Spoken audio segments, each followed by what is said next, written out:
President Trump's aggressive trade policies could punish his most committed supporters, according to an updated analysis from the Brookings Institution. The centrist, Washington-based think tank projects that more than 1 million jobs in over 2,600 counties across America that voted for Trump in 2016 could suffer in a trade war with China that began in earnest on Friday. Nearly 564,000 jobs in just under 500 counties that supported Democrat Hillary Clinton 2 years ago are threatened. The U.S. soybean industry's worst fears are coming to pass today with the implementation of tariffs on Chinese imports, the Iowa Soybean Association said in a statement. This aggressive action positions Iowa and America's soybean farmers directly in the crosshairs of a full-scale, multinational trade war if China, as it has promised, imposes tariffs on U.S. soybean imports. Trump defeated Clinton in Iowa by close to 10 percentage points. Almost 51,000 jobs could be adversely impacted in the battleground state if Trump's effort to negotiate more favorable trading terms with China spins out of control and results in a war of escalating tariffs on a broad range of exports from both countries.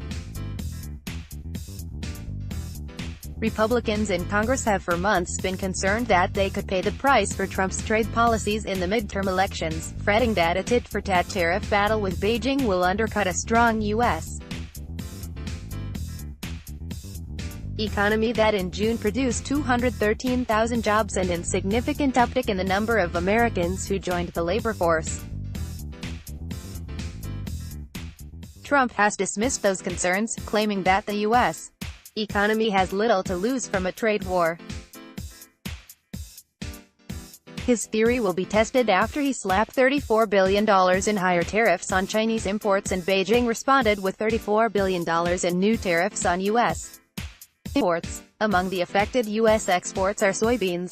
Nationally, soybean farmers export 60% of their crop, about $14 billion annually, to China. Agriculture stands to be hard hit, but it isn't the only sector of the American economy concerned about Trump's trade policies. Manufacturing, the industry that Trump said stands to benefit the most, also is concerned. Brookings first analyzed the potential impact of a trade war with China in the spring, after Trump threatened steep tariffs if Beijing didn't agree to better terms for American products.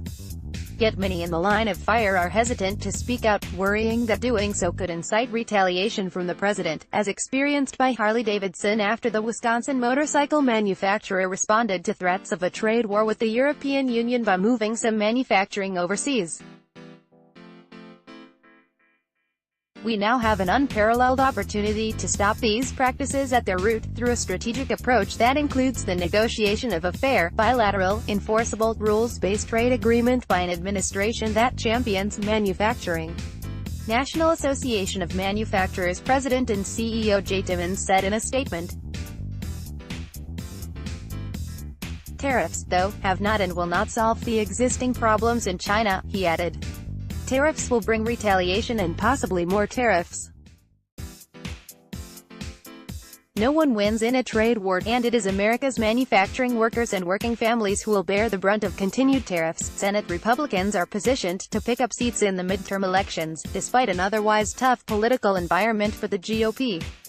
The Democrats are defending nearly 10 seats in states won by Trump in 2016, about half of which continue to strongly support the president.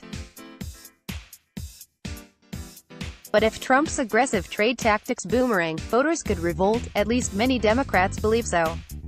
Targeted Senate races are in states like Indiana, 60,000 jobs impacted, Missouri, 40,000, Montana, 2,300, North Dakota, 7,600, and Ohio, 58,000, states with significant agriculture and manufacturing industries dependent on international trade, some with China, some with other countries.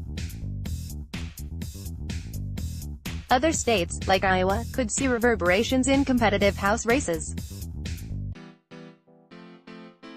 Republican Mike Naig, Iowa's elected Secretary of Agriculture, didn't mince words on his concern about the effect Trump's trade policies are having on his state.